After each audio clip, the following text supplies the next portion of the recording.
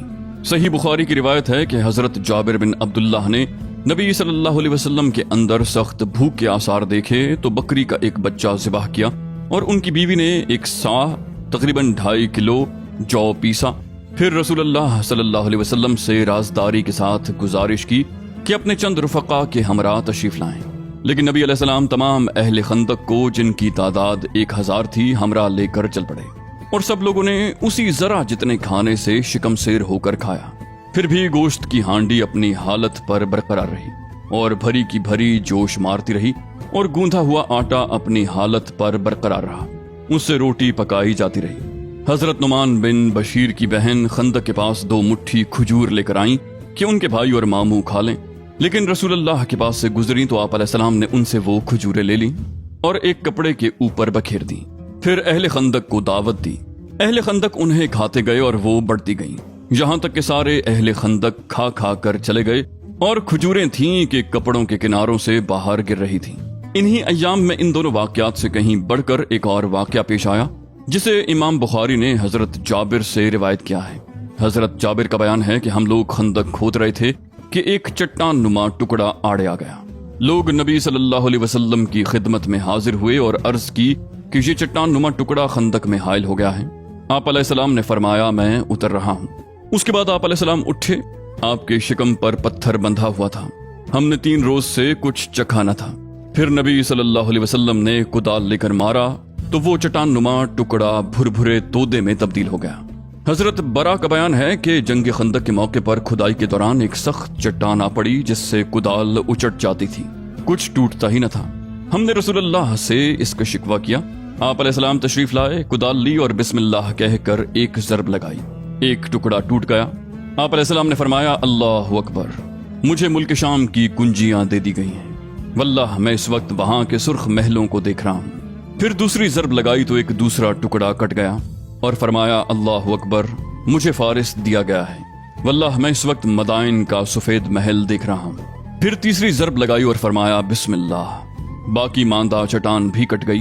پھر فرمایا اللہ اکبر، مجھے یمن کی کنجیاں دی گئی ہیں، واللہ میں اس وقت اپنی جگہ سے صنعاء کے پھاٹک دیکھ رہا ہوں۔ ابن اسحاق نے ایسی ہی روایت حضرت سلمان فارسی سے ذکر کی ہے۔ چونکہ مدینہ کے علاوہ باقی اطراف سے ہررے یعنی چٹانوں، پہاڑوں اور کھجور کے باغات سے گھرا ہوا ہے، اور نبی علیہ السلام ایک ماہر اور تجربہ کار فوجی کی حیثیت سے یہ جانتے تھے کہ مدینے پر اتنے بڑے لشکر کی یورش صرف شمال ہی کی جہت سے ہو سکتی ہے، اس لیے آپ علیہ السلام نے صرف اسی جانب خندق کھدوائی۔ مسلمانوں نے خندق کھودنے کا کام مسلسل جاری رکھا، دن بھر کھدائی کرتے اور شام کو گھر پلٹ آتے، یہاں تک کہ مدینے کی دیواروں تک کفار کے لشکر جرار کے پہنچنے سے پہلے مقررہ پروگرام کے مطابق خندق تیار ہو گئی۔ ادھر قریش اپنا 4000 کا لشکر لے کر مدینہ پہنچے تو روما، جرف اور زغابہ کے درمیان مجمع الاسیال میں خیمہ زن ہوئے، اور دوسری طرف سے غطفان اور ان کے نجدی ہم سفر 6000 کی نفری لے کر آئے تو احد کے مشرقی کنارے زنب نقمی میں خیمہ زن ہوئے۔ قرآن مجید میں اس کا ذکر کچھ یوں ہے، اور جب اہل ایمان نے ان جتھوں کو دیکھا تو کہا کہ یہ تو وہی چیز ہے جس کا اللہ اور اس کے رسول نے ہم سے وعدہ کیا تھا، اور اللہ اور اس کے رسول نے سچ ہی فرمایا تھا، اور اس حالت نے ان کے ایمان اور جذبہ اطاعت کو اور بڑھا دیا۔ لیکن منافقین اور کمزور نفس لوگوں کی نظر اس لشکر پر پڑی تو ان کے دل دہل گئے، چنانچہ ارشاد ہوا، اور جب منافقین اور وہ لوگ جن کے دلوں میں بیماری ہے کہہ رہے تھے کہ اللہ اور اس کے رسول نے ہم سے جو وعدہ کیا تھا وہ محض فریب تھا۔ بہرحال اس لشکر سے مقابلے کے لیے رسول اللہ صلی اللہ علیہ وسلم بھی 3000 مسلمانوں کی نفری لے کر تشریف لائے اور کوہ سلا کی طرف پشت کر کے قلعہ بندی کی شکل اختیار کر لی۔ سامنے خندق تھی جو مسلمانوں اور کفار کے درمیان حائل تھی۔ مسلمانوں کا کوڈ ورڈ یہ تھا حامیم لا ینصرون، یعنی حامیم ان کی مدد نہ کی جائے۔ مدینے کا انتظام حضرت ابن ام مکتوم کے حوالے کیا گیا تھا۔ اور عورتوں اور بچوں کو مدینے کے قلعوں اور گڑیوں میں محفوظ کر دیا گیا تھا۔ جب مشرکین حملے کی نیت سے مدینے کی طرف بڑھے تو کیا دیکھتے ہیں کہ ایک چوڑی سی خندق ان کے اور مدینے کے درمیان حائل ہے۔ مجبوراً انہیں محاصرہ کرنا پڑا، حالانکہ وہ گھروں سے چلتے وقت اس کے لیے تیار ہو کر نہیں آئے تھے، کیونکہ دفاع کا یہ منصوبہ خود ان کے بقول ایک ایسی چال تھی جس سے عرب واقف ہی نہ تھے، لہٰذا انہوں نے اس معاملے کو سرے سے اپنے حساب میں داخل ہی نہ کیا تھا۔ مشرکین خندق کے پاس پہنچ کر غیظ و غضب سے چکر کاٹنے لگے۔ انہیں ایسے کمزور نقطے کی تلاش تھی جہاں سے وہ اتر سکیں۔ ادھر مسلمان ان کی گردش پر پوری نظر رکھے ہوئے تھے اور ان پر تیر برساتے رہتے تھے تاکہ انہیں خندق کے قریب آنے کی جرت نہ ہو، وہ اس میں نہ کود سکیں اور نہ مٹی ڈال کر عبور کرنے کے لیے راستہ بنا سکیں۔